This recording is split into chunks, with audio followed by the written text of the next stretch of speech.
আমার পিতামাতা জীবিত থাকা অবস্থায় বুঝ না থাকায় তাদের সাথে জঘন্যতম বেয়াদবি করেছি। এখন আমার বুঝ এসেছে, কিন্তু তারা দুনিয়াতে বেঁচে নাই। আমার মাফের কি কোনো সুযোগ আছে?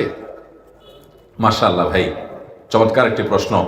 আমরা অনেক ভাইরা আছি এই হতভাগ্যের জায়গায় আমরা চলে গেছি যে বাবা মা জীবিত, তাদেরকে আমরা কদর করি নাই, তাদের না কদরই করেছি, আল্লাহ তাআলা নিয়ে গেছেন। ভাইরা আমার, এই সম্পদটা যতদিন আছে বেঁচে এই বট গাছগুলোর কদর করবেন ভাই।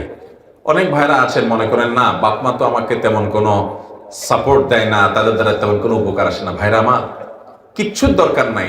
আল্লাহর কসম করে বলছি, আপনার বাবা আপনার মা আপনার কোনো উপকার করেন না, কিচ্ছু করেন না, বরং আপনাকে ডিস্টার্ব করেন। আপনার কাছে মনে হয় কিচ্ছুর দরকার নাই। এই বট গাছটা শুধু যদি বেঁচে থাকে, শুধু টিকে থাকে আপনার মাথার উপরে, তো আল্লাহর জমিনের সবচেয়ে বড় নেয়ামত আপনার কাছে এখনো আছে। এটা হারানোর আগ পর্যন্ত টের পাবেন না ভাই। যারা হারাই ফেলছে তাদের কাছে গিয়ে বসেন, তাদের দিলের হাহা ব্যথা এটা অনুভব করার চেষ্টা করেন ভাই। আমি আমার বাবাকে হারাইছি, আমি বুঝি আমি কি হারিয়েছি।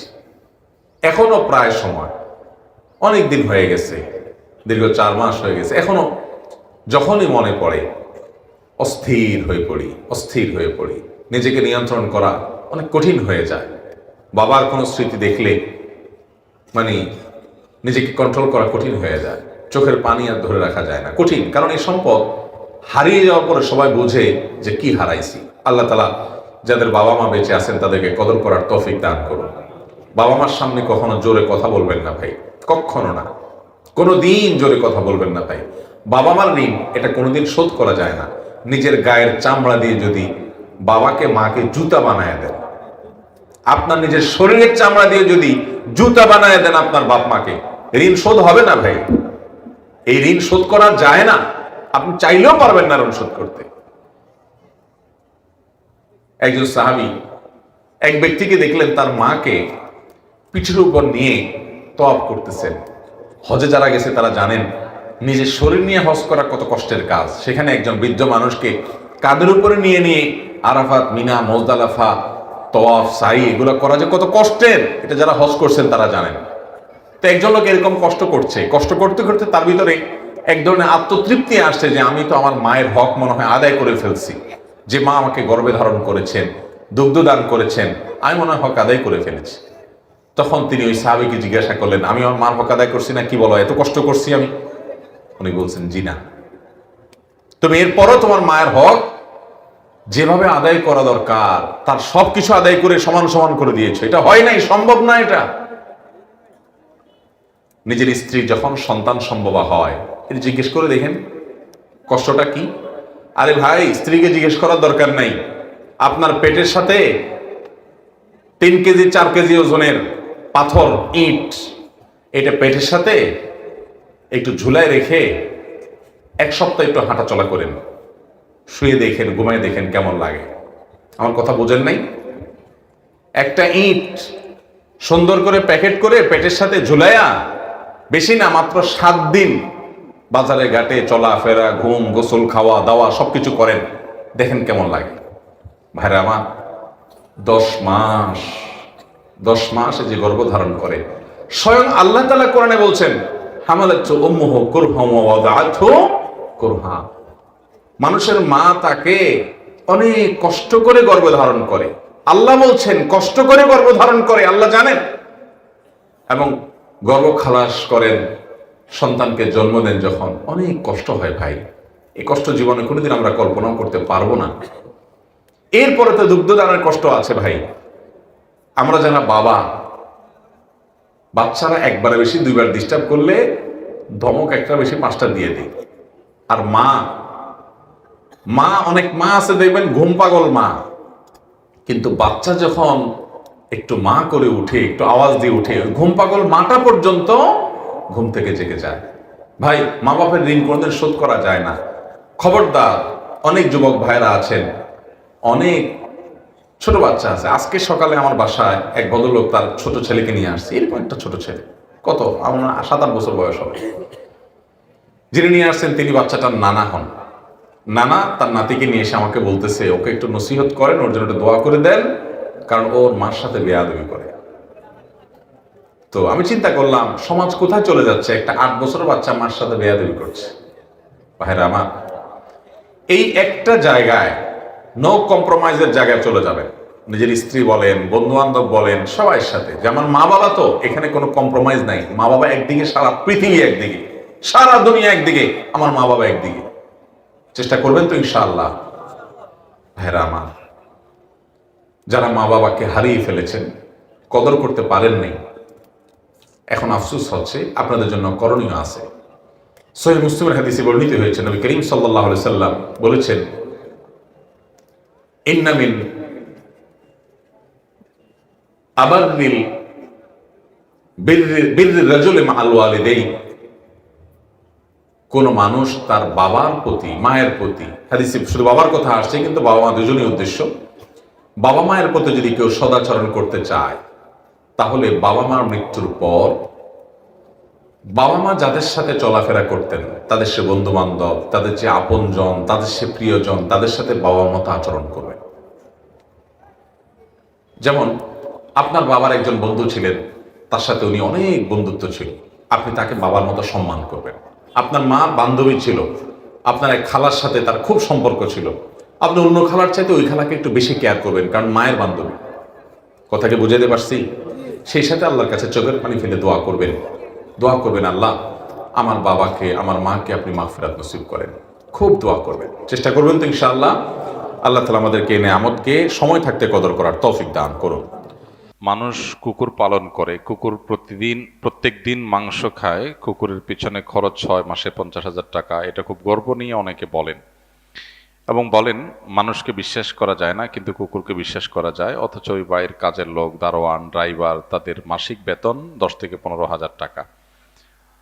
তারা মাসে একবারও মাংস খেতে পায় না। এই বিষয়টা উচিত কিনা?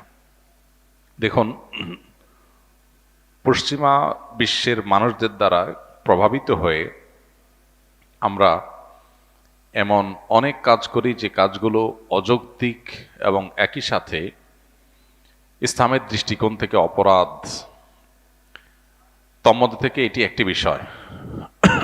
কুকুর আল্লাহর সৃষ্টি, তার প্রতি দয়া এবং মায়া দেখানো ভালো কাজ, খারাপ কাজ না। কিন্তু কোনো সমাজে মানুষ যখন মানুষের চাইতে কুকুরকে প্রায়োরিটি দেয়, তো সেটা যে মানুষের নৈতিক অধঃপতনের একটা জ্বলন্ত উদাহরণ, সেটি বোঝার জন্য কমন সেন্স থাকাটাই যথেষ্ট।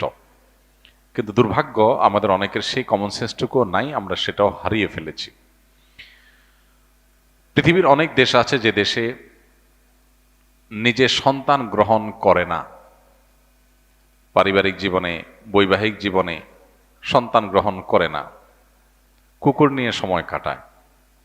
যে আদর যত্ন সন্তানকে করত, অনেকটা সেরকম আদর যত্ন দিয়ে কুকুরকে তারা তাদের দিন অতিবাহিত করে। আমরা মুসলমান হিসাবে আল্লাহ তাআলার কাছে শুকরিয়া জ্ঞাপন করি, ইসলাম আমাদেরকে এমন এক সুমহান দিন দিয়েছে যেখানে কোনো প্রকার চিন্তা বা আদর্শের দেউলিয়াপনা নেই। সেখানে এমন কোনো কাজ নেই যেটা অযৌক্তিক এবং হাস্যকর। নিজের সন্তান আসবে, সে আপনার চিন্তাধারা, আপনার আদর্শকে ধারণ করবে, সে আপনার আপন হবে, সে আপনার একটা সময় বিপদে আপনার পরম প্রিয় মানুষ হয়ে থাকবে। এই কাজগুলো কখনো অন্য কোনো প্রাণী দ্বারা সম্ভব না। কুকুর আপনার সাথে আপনার সুখ দুঃখে কথাবার্তা বলে আপনাকে আনন্দ দেওয়া, আপনার কষ্টের ভাগ নেওয়া, এগুলো সে করতে পারবে না। আল্লাহ তাআলা সেভাবে সৃষ্টি করেন নাই। কিন্তু দেখেন, পশ্চিমা বিশ্বের অনেক কালচার আছে, তাদের পার্থিব অনেক দিক থেকে তারা আমাদের চাইতে এগিয়ে থাকার কারণে অন্ধের মতো তাদের সেসব কালচারগুলোকে আমরা গোগ্রাসে গিলছি। মুসলমানদের সমাজে পরিবার ব্যবস্থাপনার প্রতি বিশেষভাবে গুরুত্ব আরোপ করা হয়, উদ্বুদ্ধ করা হয় মানুষ যেন বিবাহ করে। বিবাহ করাটাকে ইবাদত হিসাবে উল্লেখ করা হয়েছে। অথচ পশ্চিমারা তারা বিবাহ করতে আগ্রহী না, পারিবারিক ব্যবস্থাপনাকে তারা বিশ্বাস করে না, সেভাবে তারা পারিবারিক ব্যবস্থাপনাকে পছন্দ করে না। তো সেই সমাজে পারিবারিক ব্যবস্থাপনার প্রতি আগ্রহ না থাকার ফলে একটা বয়সে এসে মানুষ কুকুরের সাথে সময় কাটাইতে হয়, কুকুরের সাথে দিনাতিপাত করতে হয়, তার সময় কুকুরকে নিয়েই কাটাতে হয়। বিশেষ করে যখন বার্ধক্য আসে তখন দেখা যায় সবার হাতে হাতে একটা কুকুর, কারণ এছাড়া আর কোনো মানুষ নেই। আর মুসলমানদের একজন বৃদ্ধ মানুষ তার বার্ধক্যে আসলে আমরা দেখি তার আশেপাশে নাতি পুতি ছেলে মেয়ে তারা তাকে চারপাশে ঘিরে ধরে। নিঃসন্দেহে এই দ্বিতীয় দৃষ্টান্তটা প্রথম দৃষ্টান্তের চাইতে অনেক বেশি চক্ষু শীতলকারী এবং কাঙ্ক্ষিত প্রত্যাশিত, আর সেটা মুসলমানদের সমাজেই আছে। আপনি পশ্চিমাদের সভ্যতায়, তাদের সংস্কৃতিতে, তাদের সমাজে দেখবেন বৃদ্ধ বৃদ্ধ মানুষগুলো তারা বৃদ্ধ বয়সে একা একা অনেক দূরের পথ ট্রাভেল করছে, কারণ তাদের কেউ সঙ্গ দেওয়ার মতো মানুষ নেই। পরিবার ব্যবস্থাপনাকে তারা ডিনাই করেছে। বিবাহ বহির্ভূত সম্পর্ককে অ্যাপ্রিসিয়েট করা মানে হলো পরিবার ব্যবস্থাকে না বলা।